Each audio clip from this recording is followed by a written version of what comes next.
My opposition to a shutdown is not in support of the Democrats. Be very, very clear about that.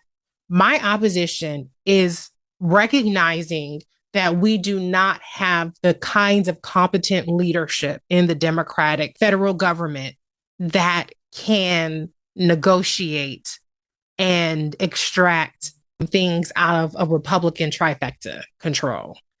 If we did, then they would have done those things already, right? We would not have gotten to the point of having this discussion.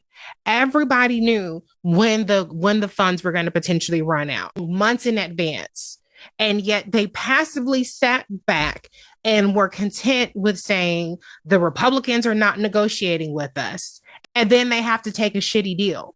And so I'm looking at that kind of failure of leadership to get to this point, and I'm not putting my faith in that kind of incompetence and failure to then get us out of an even bigger mess. Because I know that some people feel like a shutdown is, this is worse than a shutdown. I don't agree with that because I haven't heard anybody articulate how this is worse.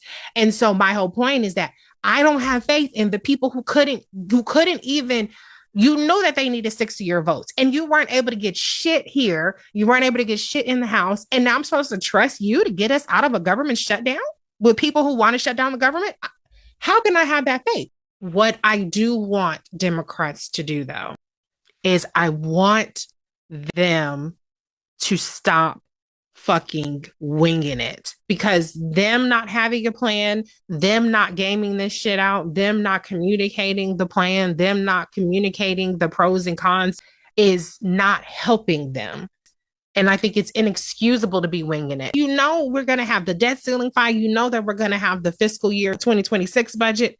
That we're going to have all of these fights. So quit being caught off guard. And then now you have to settle. The Republicans have a 100-year strategy.